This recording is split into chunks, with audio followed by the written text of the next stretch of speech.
Good morning बच्चों, very very good morning. आओ बच्चों, हम 12.2 जो एक्सरसाइज है उसका हम 10th क्वेश्चन कर रहे हैं।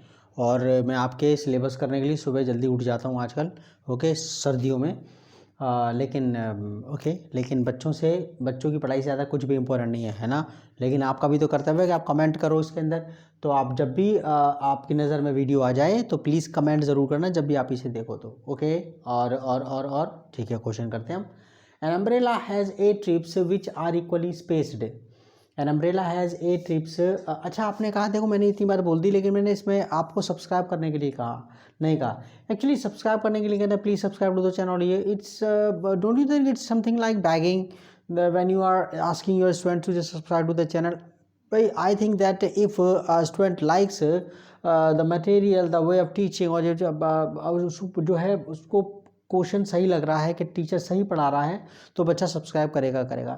That's why there is no need to tell him that he has to subscribe to the channel. कुछ कहने की ज़रूरत नहीं है, बच्चे खुद समझदार है। अच्छा, लेकिन कमेंट ज़रूर कर दिया करो, कमेंट के लिए मैं कह रहा हूँ आपसे, ठीक है। और आगे कह रहा, और एक्सरसाइज 12, ठीक है ना। वो 10th कह रहे हैं, umbrella has 8 trips which are equally spaced. एक अम्ब्रेला है जिसमें 8 आपका तार लगे हुए हैं, विच आर इक्वली स्पेस्ड। यहाँ मैंने अम्ब्रेला नहीं बनाया तो आप सोच लेना अम्ब्रेला के अंदर, तो हमने अपना अम्ब्रेला खोल दिया उसके अंदर, ठीक है। और assuming umbrella to be flat circle, ये हमने फ्लैट सर्कल मान लिया इसको, अगर मान लें आप। ऑफ रेडियस 45 सेंटीमीटर, कितना रेडियस है, कितना है इसका? 45 सेंटीमीटर, ठीक है। Radius 45 centimetre. Find the area between the 2 consecutive ribs of the umbrella, यानी कि आपने वो निकालना है इसके अंदर, जो है ना, एरिया निकालना है कंसेक्यूटिव, यानी कि 2 के बीच में एरिया, ठीक है। ज़्यादा सा लग रहा होगा लेकिन आपको 2 के बीच में एरिया निकालना है, दैट्स ऑल। बिल्कुल आसान है, बिल्कुल आसान है। इक्वली स्पेस्ड है, 8 ट्रिप्स हैं, तो इसको, इस क्वेश्चन को 2 तरीके से कर सकते हैं।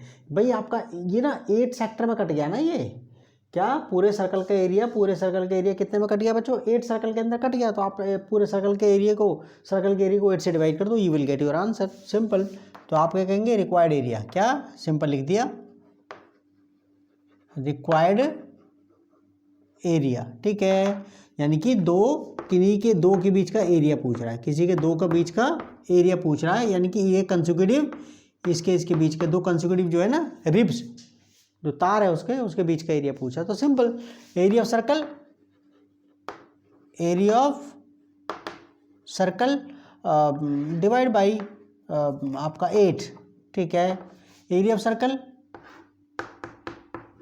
पाई r square upon 8 centimetre square. आपका कितना? 22। कुछ कह रखा है पाई के बारे में? नहीं कह रखा। 22 अपॉन 7। और बच्चे आर कितना है हमारे पास? ये रेडियस 45 इंटू 45, ठीक है। और ये अपॉन 8 सेंटीमीटर स्क्वायर। अच्छा, इसमें हमारे पास जो है, ओके, अब इसे काटना शुरू करते हैं। अच्छा देखो, ये तो 2 4 8 एंड 2 1 2 2 1 2, तो हमारे पास ये पूरा, और ये हमारे पास हो गया लाइन के ऊपर। अब देखो, ये रेसिप्रोकल लॉज है। लाइन के ऊपर अगर आपके पास 2 हैं और लाइन के नीचे 1 है, तो आप अगले स्टेप में क्या कर देते हैं? उसके नीचे 1 लगा देते हैं, ठीक है ना।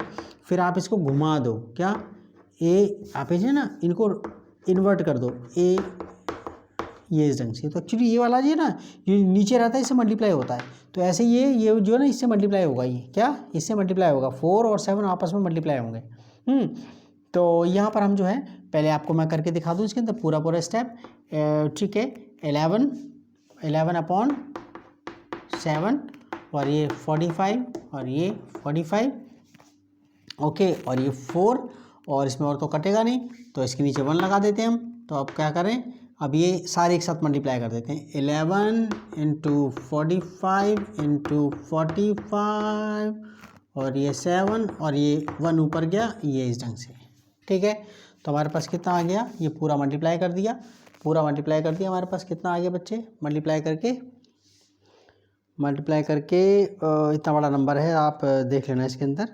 तो यहाँ पर हमारे पास मल्टीप्लाई करके आया ये 11 इंटू 45। आपका टाइम बचा रहा हूँ, ये मत कहना कि सर हम पेपर में कैसे करके करेंगे। 11 इंटू 45, ठीक है। ये तो आपका, ये आपके साथ नाइंसाफ़ी हो गई, ठीक है। ये 75, ठीक है। 75 अपॉन 200, ये नीचे आ गया 7 4 ज़ा 28, दैट्स ऑल। आंसर चेक करें। 22,275 डिवाइड बाई 28 सेंटीमीटर स्क्वायर। ये तो आपका पहला मेथड हो गया, बहुत आसान है ये। आओ बच्चों से दूसरे मेथड से भी कर लेते हैं, सेकंड मेथड से। तो यहाँ पर हमारे पास एक्चुअली क्या है कि देखो यहाँ पर 8 रिप्स जो हैं उसे 8, इसकी जो 8 रिप्स हैं उसे पूरे जो अम्ब्रेला है उसको 8 इक्वल सेक्टर में डिवाइड कर रही हैं, 8 इक्वल सेक्टर में डिवाइड कर रही हैं। तो एक सेक्टर का एरिया निकालना है, एक सेक्टर का एरिया निकालना है। और सेक्टर का एरिया के लिए हमें क्या चाहिए होता है, फॉर्मूला तो यही है, पाई आर स्क्वायर थीटा अपॉन 360। पाई तो नंबर है, 360 नंबर है, आर चाहिए, आर हमें दे रखा है 45 सेंटीमीटर, हमें थीटा चाहिए। तो थीटा कैसे निकालते हैं, sector angle of each sector भाई पूरे जो है एक बारी पूरा जो एंगल ये जो बिल्कुल सेंटर पर कितने का बनता है सेंटर एंगल आपका 360 जो आर्क बनाती है, ठीक है वो ओके। आर्क से सेक्टर बनता है, आर्क पूरा घूम गया तो 360 का एंगल बन गया ना। तो 360 को 8 से डिवाइड कर दिया, ठीक है ना। और आपका कितना 4 2 ज़ा 8 हो गया, 4 9 ज़ा 36, 4 9 ज़ा 36, तो 90/2 आ गया। 2 ने 90 को काटा, 45 डिग्री हो गया। सो रिक्वायर्ड एरिया हमारे पास क्या हो गया, रिक्वायर्ड एरिया क्या हो गया, एरिया ऑफ सेक्टर। वो उसने पूरे ना कंसिक्यूटिव रिप्स के बीच का एरिया, यानी कि area of sector, area of sector कौन सा सेक्टर जिसका रेडियस 45 सेंटीमीटर है और सेक्टर एंगल जिसका 45 डिग्री है। तो फॉर्मूला ले लिया हमने और यहाँ पर आपके पास वैल्यू रखनी है इसके अंदर 22/7 और आर हमें पता ही है 45 × 45 और ये डिग्री आपके पास 45, ठीक है। और आपके पास ये 36, ठीक है। काटें 5 9 ज़ा ओके, ठीक है ना, 9 से काट देते, 9 5 ज़ा 45 और 9 4 ज़ा, ठीक है, अच्छा 36 और 5 1 ज़ा 5 और 5 8 ज़ा, ओके। और अब हमारे पास क्या आ गया, इसमें से 2 से काट 2 4 ज़ा 8 और ये 11 आ गया। क्या आ गया 11, दिख रहा है 11 ना। तो यहाँ पर इतना हमारे पास कितना आ गया बच्चे, ये आ गया 11/7। ये सारे एक साथ मल्टीप्लाई कर रहा हूँ, 11 और 45 और 45, तो 11 × 45 × 45 और नीचे 7 आ गया और ये 4 नीचे आ गया। इसके नीचे 1 मैं ऐसे ही लगा रहा हूँ, ये रेसिप्रोकल लॉज जो है ना, ठीक है। तो अभी तो बताया था इसके अंदर, तो आपके पास 11 और आपने क्या काम करना है, इसको घुमाना है, दैट्स ऑल।